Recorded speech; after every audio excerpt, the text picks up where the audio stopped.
All right. Welcome in.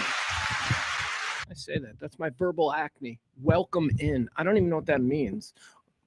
I think that comes from E.G. Marshall. I think I got that from E.G. Marshall in the old radio, CBS Radio Mystery Theater. Anyway, welcome in to the Rant. I'm Pugs Moran. We do this every day, Monday through Friday, around about noon. We get together and we talk about all the day's news, current events, headlines, whatever it is that's happening, and how it applies to us in our regular everyday world, not our fantasy world where we're like some big shot Washington wonk where our entire life, every decision is guided by partisan politics. Nah, we don't do that. We're just normal people, man. Normal people getting together every day round about noon to just talk about the day. This kind of talk radio doesn't exist, and I ought to know because I've been working in talk radio or had worked in talk radio since 1992. Anniversary's coming up this weekend. Groundhog's Day, 1992. I made my first appearance on Chicago Talk Radio. So I've been doing it my whole life. And, it's just so gross. It is like the world's most disgusting form of media. And has been for about 15 years. There is no room for conversation. There is no room for community discourse the way it was designed to be. That's what the talk format was supposed to be. Yeah, we disagree. And yeah, we get mad, we storm out. But you know what? We're community. We don't exclude anybody from our little thing, unlike most of talk radio, which stridently tells half the potential audience, get the out. We don't do that here. Everybody. Normal talk for normal people every day at noon. Now, how does this all play out?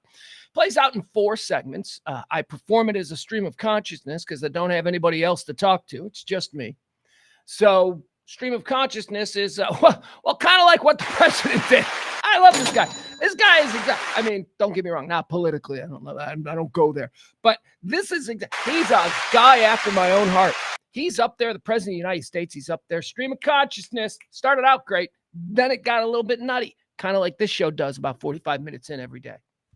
That's what happens. And when you have no filter, when you're just going with your next thought, that's a stream of consciousness. And we do that. That's how I present to you the day's events, the day's news. And because it is a stream, I try to keep it, hemmed in somehow. I have to know that we're heading somewhere next. So I've created 4 segments in my head. 4 segments that play out. We call them segment 1, quarter 1, antecedently on this day. It's a look back at the day's history. I cherry pick some things that are interesting and we talk about them. Quarter 2 is birthdays.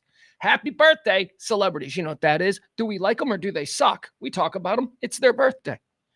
Quarter 3 is deads, just like quarter 2, except the exact opposite. These are celebrities, notable quotables, historical figures who passed on this day. We open up their life's resume and decide whether or not, based upon our understanding of how they contributed to civilized society, did they go to heaven or are they burning in hell? This person died today. Where'd he go? We do that in quarter 3. Quarter 4, that's everything. Hot topics, current events, lifestyle stuff. That's the real show. Let's say hi to the chat room. Hi, chat room. We got Peter in here. We got Byron. We got Mama B. We got Al. Oh, we got to make a ball. I saw Taranda. I saw Barney. All right, we go. That's it.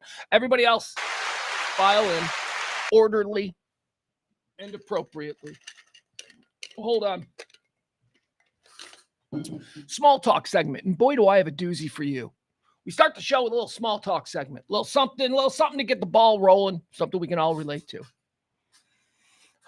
I don't know if we can all relate to this, but I had an experience last night at the Kroger. That's right. All my life experiences happen in 2 places, here at the E-Gallery or there at the Kroger on Mockingbird.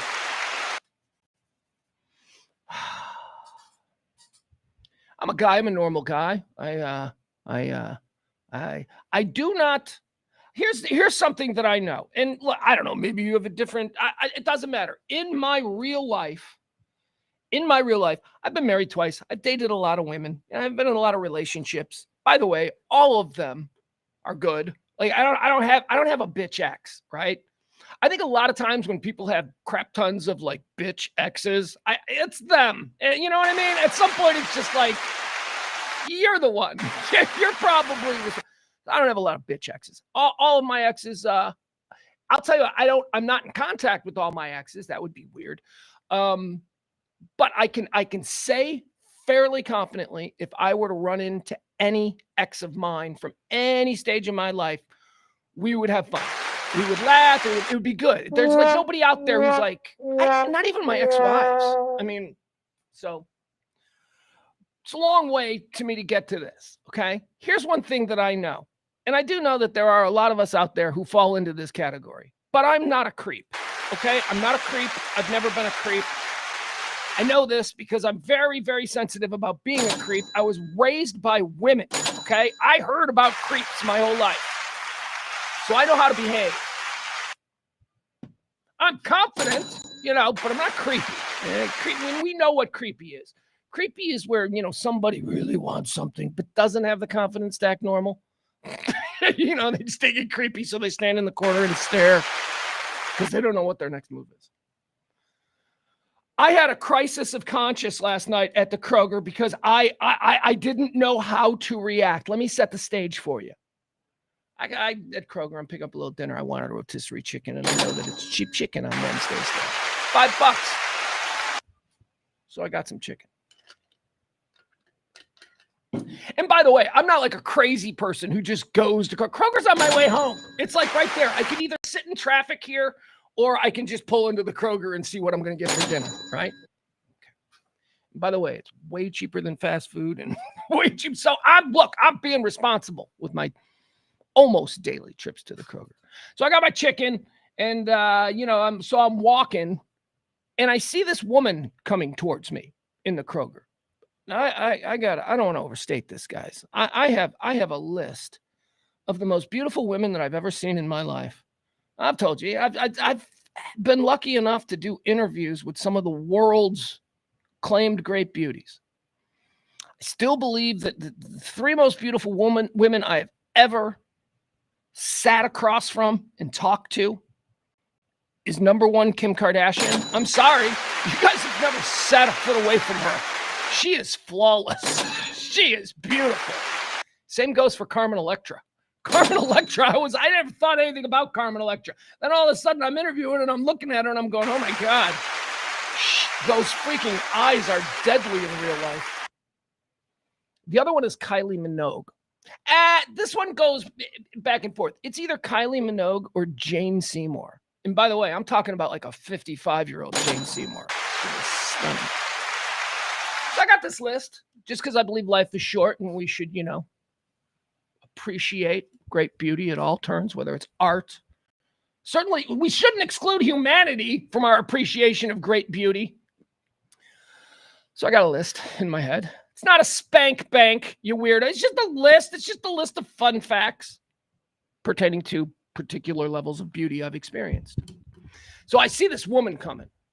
And guys, I'm not kidding you when I tell you, oh my God, we might have to take a look at the top 5 because this is something extraordinary coming this way. Now, I can't give you any details because of the crisis of conscience that I experienced. Here's what I know. I know that she was like 5'11". I know that she was wearing black yoga pants that was just like, she's coming towards me and I'm pushing. She's coming towards me. She had flowing brown hair.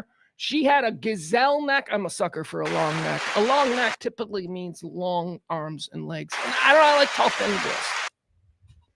When she came towards me, and I can't tell you exactly what she looks like. All I know is that I got to a part in my brain where my brain started going, holy crap, is she beautiful? And you know what my response was? As a 55-year-old man completely petrified by the new rules of society that I might be a creep, I averted my eyes and behaved as a troll.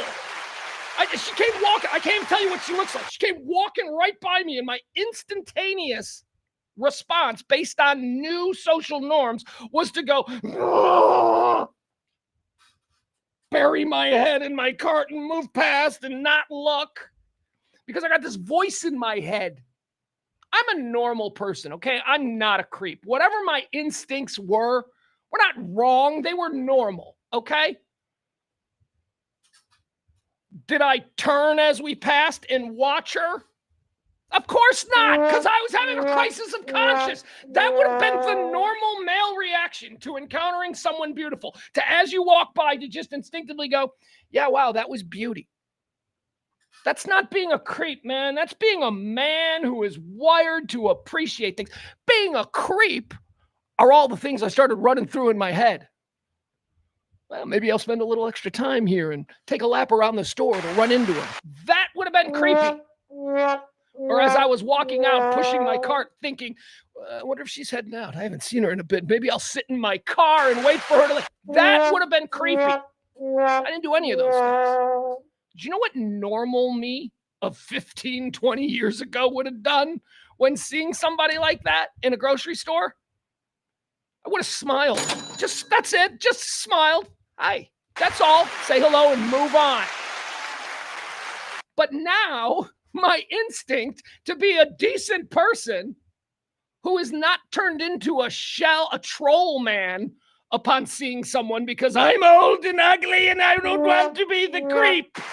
First of all, this was a woman in her 30s, so let's stop pretending like there was anything lascivious. She was a grown-ass woman. She looked beautiful, and I couldn't even look at her because I was afraid that she might be, look at that. This is the world we live in. I used to have confidence, not anymore. I mean, look, I know what I am, right? I could, look, you send me to a party where it's all like 50 plus women. I'm still Johnny on the scene. Come on, let's dance. Let's celebrate your second divorce. Whatever, because those are the women I'm running into. I had no problem with them. But I don't even know where the line is. Like, am I allowed to even be attracted to a 38-year-old woman? I don't see why not. I was completely messed up. Hi, Jen. Jen's in the chat room. And that concludes small talk. My crisis of conscience. I don't even know how to behave anymore. And I know fundamentally that I am not a creep. I didn't sit in the parking lot. I didn't take extra laps around the store. I'm going to go down frozen food. You didn't find me in like women's makeup, right? Like, I always go down this aisle. I didn't do any of that stuff. But I also felt like I was being a complete fraud and I locked up. I didn't know how to behave in society anymore. What if I smiled at her and she blew a rape whistle? Welcome to my life. Adam says you're describing your shortcomings, not society's. You can be polite and still make eye contact. Thanks, Adam. Didn't know you were in charge. Okay, Adam. Thanks. It's people like you, Adam, and your Me Too cancel culture that is ruined. Nah, you haven't ruined anything. I got through it. I was already done with that whole world before Me Too came in. But hey, I'll tell you this. I've worked with a lot of people, worked with a lot of girls. We had a lot of girls in our thing. You never heard any of my interns say it. You never heard Sybil talk it. You never heard Kelly say it. You never heard anybody that I've ever worked with. I am not a creep. I'm so not a creep that I am the only person from the old Pugs and Kelly show who never had sex on station premises. Everyone else did. Everyone else I found out had sex in the office, but me. Why? Because that's weird. Be appropriate with your sexual. Go home. You get a hotel room. Go on. Do what? The Office? On my desk? Yeah, they all had sex on my desk. And not me, though. Not me. And then I spent years wondering, was this like a bit? Like we were like, let's do it on Pug's desk? Or was it just that was the desk there and it happened to be my desk? Because I have a way different way of filtering the emotional response to those two answers. Which one was it? Was it just because you wanted to, soil my desk? All right. What's wrong? Choppy? What do we got? We got a choppy signal here? Oh, for fuck's sake. Really? Is it okay now? Hold on. I appreciate you, Adam. I appreciate you engaging me here in the small talk. But if the sound is choppy, I will stop this thing and I will start over. Though I hate the notion of losing my... maybe I'll just re-record. I'll just re-record my whole story about the Kroger in my crisis of consciousness because I don't know how to behave in civilized society anymore because the rules keep changing. That's okay. We'll make it. Choppy video freezing. All right, guys. Yikes. I might just end this. I might end it and then we'll just restart. Okay. You want to do that? because that's a lot of times what we have to do. We have to just Restream has sucked the last couple of days. They suck. So I'm going to blame it on them. Audio is great. Video is choppy. Guys, I'm going to restart. I'm going to restart the show. We'll restart it at, go to the bathroom. 25. We'll restart it at 25. And all right. I'm sorry, but that's the only thing that you can do when Restream, because Restream is just going to be choppy the whole time now, because apparently that's just the wave I'm riding. I don't know how this stuff works. All right, that's going to do it. Audio's good, they say.